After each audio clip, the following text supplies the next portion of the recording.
आज शुरू कर रही हूं क्लास रूल नंबर 4 से।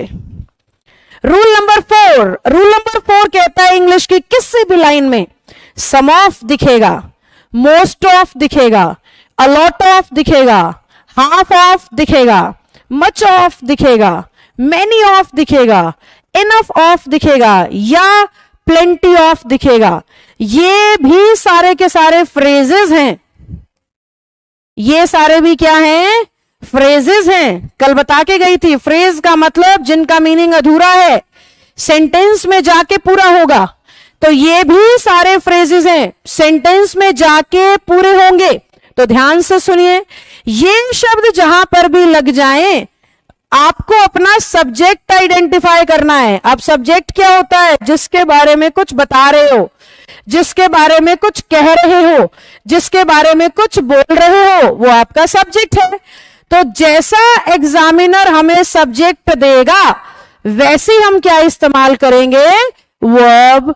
यानी सीधी सी भाषा में सब्जेक्ट सिंगुलर होगा तो वर्ब सिंगुलर होगी, सब्जेक्ट प्लूरल होगा तो वर्ब प्लूरल होगी। स्ट्रेट अवे रूल ये बन गया कि subject singular verb singular, subject plural verb plural. कब? जब इनमें से कोई ना कोई फ्रेज हमें इंग्लिश की लाइन में दिखाई देगा तब। किस तरीके से? देखो बेटा, मैंने पहला एग्जाम्पल लिखा, some of the boys is happy. Sentence गलत हो गया। सेंटेंस गलत क्यों हो गया? क्योंकि सम ऑफ कहता है मेरे साथ जैसा सब्जेक्ट होगा वैसी वर्ब लगानी पड़ेगी। अब सब्जेक्ट तो है प्लूरल, तो वर्ब होनी चाहिए प्लूरल। यानी इज गलत है, हमें यहां लिखना चाहिए था आर। तो सही सेंटेंस क्या तैयार हुआ? Some of the boys are happy. अब इसी सेंटेंस को मैंने कहा, some of the food is staled. Stale का मतलब बासी खाना होता है। Some of the food is staled. अब अगर हम ध्यान दें तो हमें फिर से दिखाई दे रहा है सम ऑफ, और सम ऑफ कहता है मैं चलूंगा अपने सब्जेक्ट के हिसाब से। फूड हमें साफ साफ दिख रहा है सिंगुलर है, बहुवचन तो इस शब्द का वैसे भी नहीं होता। फूड सिंगुलर है तो वर्ब तो बिल्कुल सही लगा रखी है सिंगुलर। यानी पेपर में इसका आंसर होगा नो एरर, क्योंकि हमारा सब्जेक्ट जैसा वैसी वर्ब। अगर हमारे सब्जेक्ट जैसी वर्ब नहीं होगी तो वही एरर होगा। पीडीएफ का एग्जाम्पल क्या कह रहा है? पीडीएफ का एग्जाम्पल कह रहा है सम ऑफ है बुक्स के हिसाब से वर, सम ऑफ है वाटर के हिसाब से हैज, मच ऑफ है फूड के हिसाब से इज, हाफ ऑफ इसी रूल में था, सब्जेक्ट के हिसाब से वर्ब लगानी है तो मैंगो के हिसाब से वॉज। हाफ ऑफ इसी रूल में था पर हमें सब्जेक्ट के हिसाब से लगानी है तो मैंगोज के हिसाब से वर। राइस के हिसाब से चलना है, राइस सिंगुलर है तो सिंगुलर वर्ब होती है हैज। हाउस के हिसाब से चलना है, हाउस सिंगुलर है, सिंगुलर के लिए हैज। स्टूडेंट्स के हिसाब से चलना है, स्टूडेंट्स तो प्लूरल है तो इसके हिसाब से हैव हो गया। रूल नंबर 5, रूल नंबर 5 ये कहता है इंग्लिश की किसी भी लाइन में अगर आपको दिखाई दे रहा है ईदर के साथ और, ये बात ध्यान से सुनना, मैं इसको आइदर नहीं बोल रही हूं, नीदर के साथ नोर, मैं नाइदर नहीं बोल रही हूं। जहां भी शब्द आएगा ईदर और, जहां भी शब्द आएगा नीदर नोर, जहां भी शब्द आएगा not only but also weather और, ये कंजंक्शंस हैं। ये शब्द जहां भी आएंगे ये कंजंक्शन है, और कंजंक्शन का मतलब है प्लस। एक सब्जेक्ट को दूसरे सब्जेक्ट से जोड़ती है कंजंक्शन, ठीक है। और ये सारी वो कंजंक्शंस हैं जो कहती हैं हम सब्जेक्ट नंबर 1 की बात नहीं करते, हम तो सब्जेक्ट नंबर 2 की बात करेंगे। और हमारे लिए अगर वर्ब लगानी है तो सिर्फ और सिर्फ किसके लिए लगाना? सब्जेक्ट नंबर 2 के लिए। तो हमारे बच्चे को सिर्फ इतना ही करना है, ये शब्द जहां भी दिखाई दे सब्जेक्ट नंबर 1 के लिए नहीं, वर्ब आएगी 2 के लिए। जिस तरीके से हमने कह दिया भाई, हमने कह दिया ईदर आई और यू, आर हैप्पी। इधर और कह रहा है मैं तो सेकंड सब्जेक्ट को देखूंगा और सेकंड सब्जेक्ट यू है, आपको बेसिक में सिखा चुकी हूं, प्लूरल चलता है, तो आर बिल्कुल सही है। तो वाक्य तैयार हो गया, इधर आई और यू आर हैप्पी। आओ कुछ प्रैक्टिस देखते हैं बच्चों। ये लीजिए 5 क्वेश्चन आपके सामने। नॉट ओनली बट ऑल्सो कहता है सेकंड सब्जेक्ट के हिसाब से चलूंगा तो सन्स के हिसाब से वर्ब बिल्कुल सही है। नीदर नोर कहता है सीता के हिसाब से चलूंगा तो वर्ब बिल्कुल गलत है, वॉज होना चाहिए। नॉट ओनली बट ऑल्सो कहता है वेटर्स के हिसाब से चलूंगा तो इज नहीं, आर होना चाहिए। इधर ही और आए, आए कहता है मेरे साथ इज नहीं, एम होना चाहिए। वेदर और कहता है टीचर के हिसाब से चलूंगा तो हैज बिल्कुल सही था, क्योंकि टीचर तो सिंगुलर है तो वर्ब आएगी सिंगुलर। रूल नंबर 6 बड़ा ही मजेदार रूल है ये, बड़ी ही बारीकी से आपके दिमाग से खेल जाता है एग्जामिनर। इसमें पेपर में जब ये आता है ना नियम तो बच्चे भ्रमित हो जाते हैं, गलत आंसर चुनाते हैं, तो ध्यान मेरी तरफ रखिएगा प्लीज, धोखा हो सकता है नहीं तो। सुनिए, इस रूल की पहचान है, हमें सेंटेंस में दिखेगा ए नंबर ऑफ या हमें सेंटेंस में दिखेगा द नंबर ऑफ, ये दोनों भी फ्रेज हैं। ए नंबर ऑफ का मतलब होता है बहुत सारे, ये मैनी का काम करता है। ए नंबर ऑफ का मतलब होता है बहुत सारे, कईयों की बात हो रही है, ये मैनी की तरह इस्तेमाल होता है। ए नंबर ऑफ बहुतों की तरफ इशारा करता है, कईयों के लिए आता है, मैनी की तरह ये इस्तेमाल होता है। जबकि the number of one of के लिए आता है, कईयों में से एक। द नंबर ऑफ का मतलब होता है वन ऑफ, बहुतों में से कोई एक। तो अब इससे फर्क क्या पड़ेगा ma'am?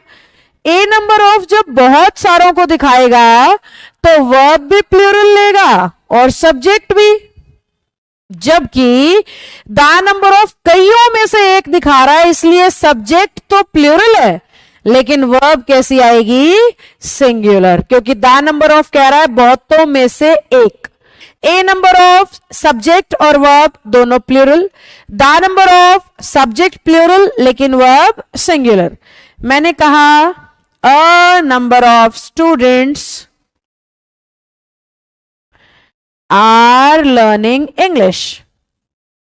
A number of students are learning English.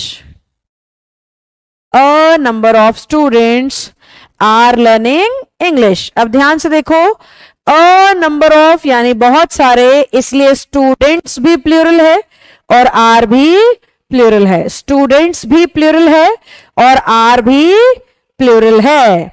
अगर मैं इसी सेम क्वेश्चन में, ध्यान दीजिएगा, ए की जगह लिख देती हूं द, थोड़ी देर पहले ए था, सेम क्वेश्चन है, मैंने क्या लिख दिया? The.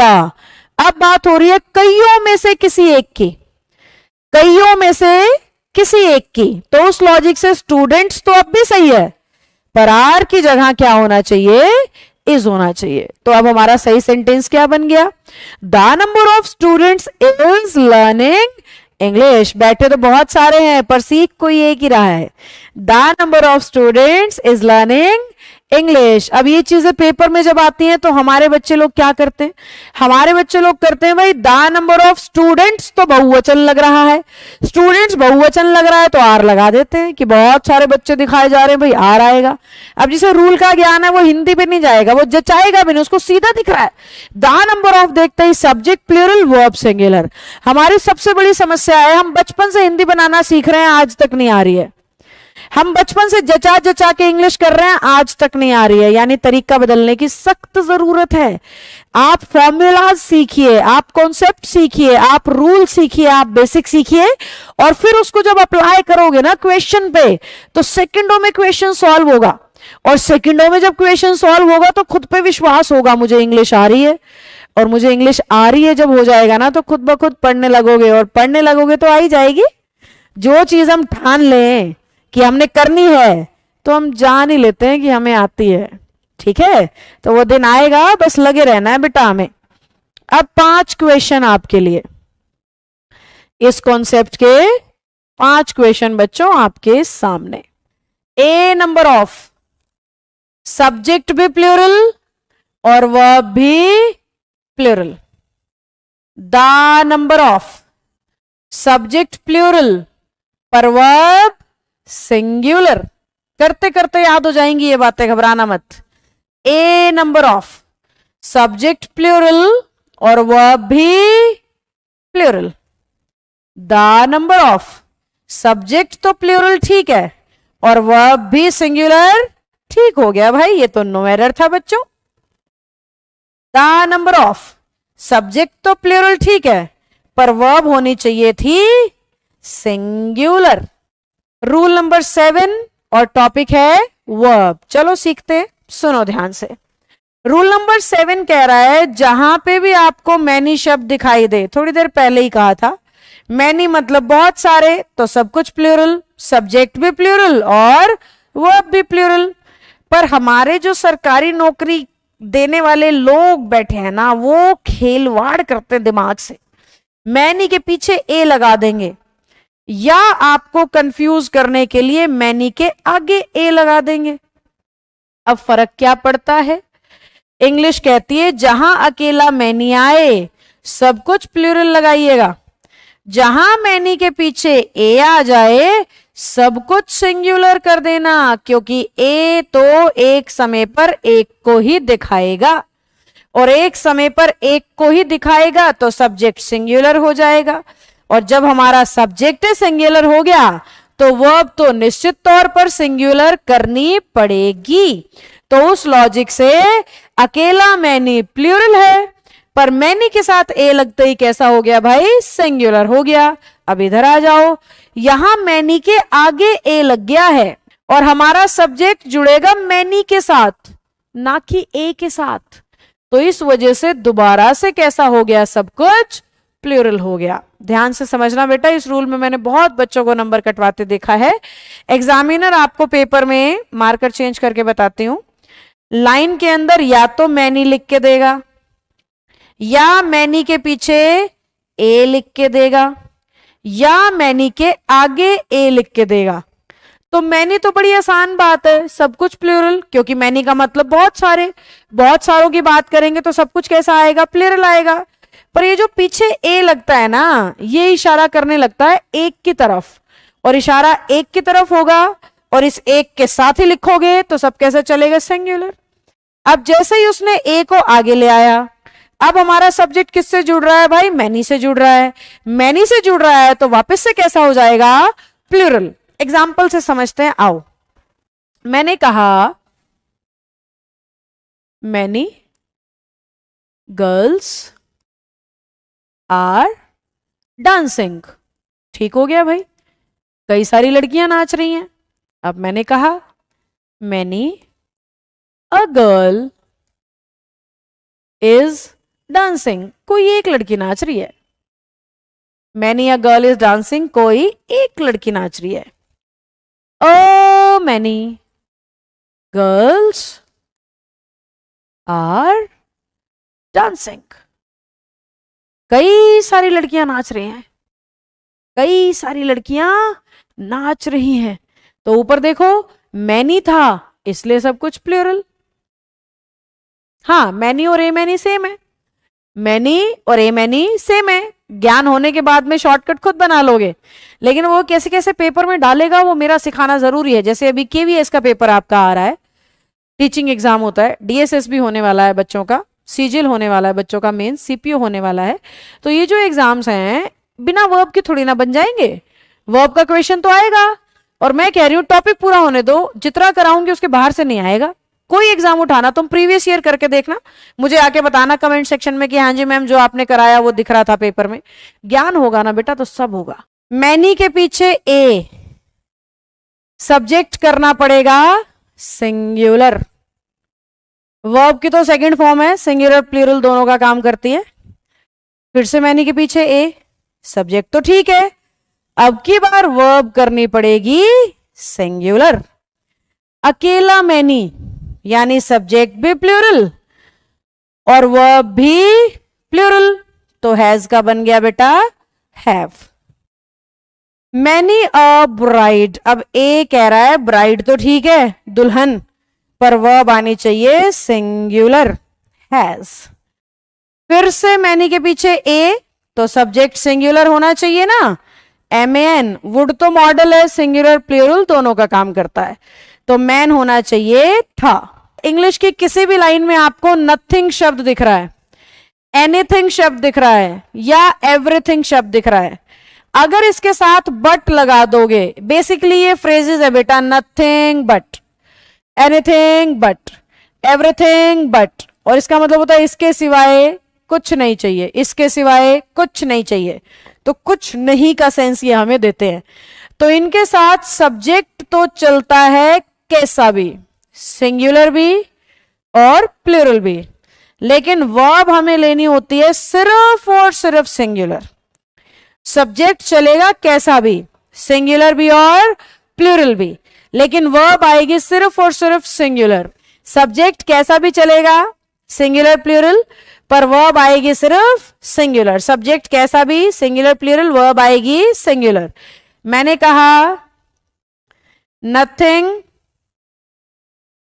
But boys are left, लड़कों के सिवाय कोई नहीं बचा है, हिंदी बनेगी लड़कों के सिवाय कोई नहीं बचा है, तो nothing but boys are left. बच्चे को देखना है नथिंग बट है भाई, सब्जेक्ट तो कैसा भी चलेगा पर वर्ब होनी चाहिए सिंगुलर। सब्जेक्ट तो कैसा भी चलेगा पर वर्ब होनी चाहिए सिंगुलर। सब्जेक्ट सिंगुलर भी प्लूरल भी, पर वर्ब सिर्फ सिंगुलर। 5 क्वेश्चन, सब्जेक्ट कैसा भी चलेगा वर्ब सिंगुलर होनी चाहिए। नथिंग बट, सब्जेक्ट कैसा भी चलेगा पर वर्ब होनी चाहिए सिंगुलर। सब्जेक्ट कैसा भी चलेगा वर्ब होनी चाहिए सिंगुलर। फिर से नथिंग बट, सब्जेक्ट कैसा भी चलेगा वर्ब सिंगुलर। फिर से सेम रूल, सब्जेक्ट कैसा भी verb singular. Nothing but, subject कैसा भी verb singular. Anything but, subject कैसा भी पर वर्ब सिंगुलर।